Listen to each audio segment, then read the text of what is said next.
Now that we kind of know what an antiderivative is, we are ready to try and evaluate them. We're going to evaluate some integrals.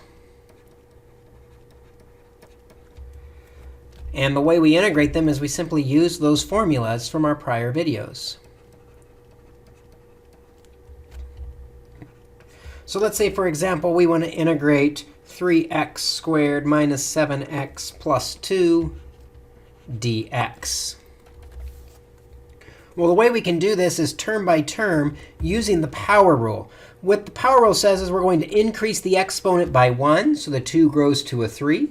And then we divide by the new exponent. 3 divided by 3 is 1. Minus, again using the power rule, we'll increase the exponent by 1, so it's now a 2. And then we divide by the new exponent. So now it's 7 divided by 2.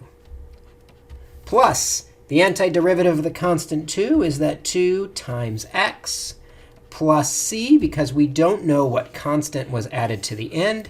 And we've got our antiderivative. Let's try another one.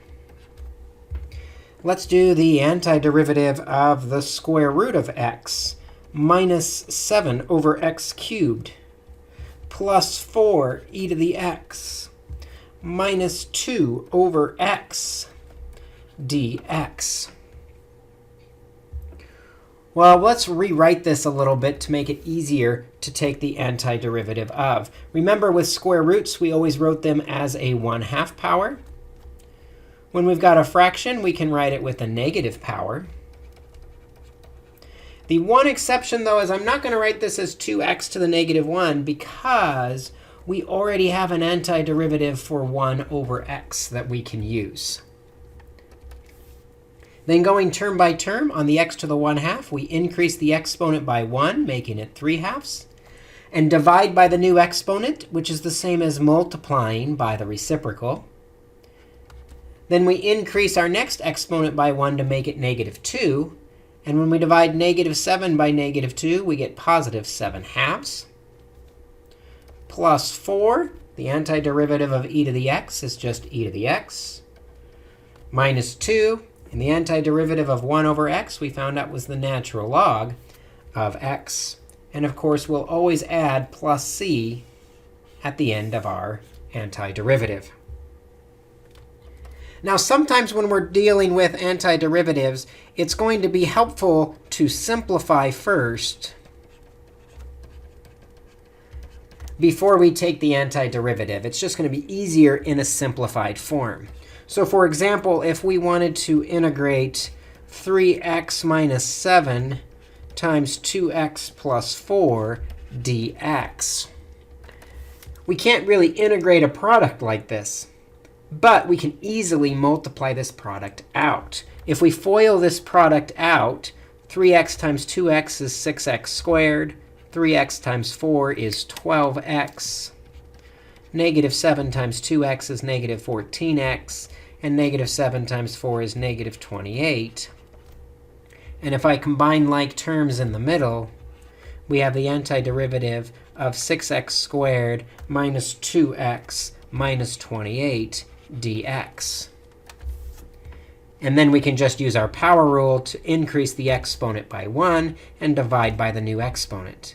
Minus, increase the exponent by 1 and divide by the new exponent to get 1. Minus, the antiderivative of a constant is that constant times x. And of course, we will always add the plus c to get our solution. Let's do one more of these. Let's find the antiderivative of 3x squared minus 4x plus 7 all over 2x dx. Well, we can simplify this by taking this divide by 2x and distributing it onto all three terms. When we do, we get 3 divided by 2, and x squared over x reduces to just x, minus 4 divided by 2 is 2, and x over x reduces away, plus 7 divided by 2, and I'm still going to keep that x in the denominator because there was nothing to reduce it with. But we like 1 over x because we know that antiderivative. Let's evaluate it.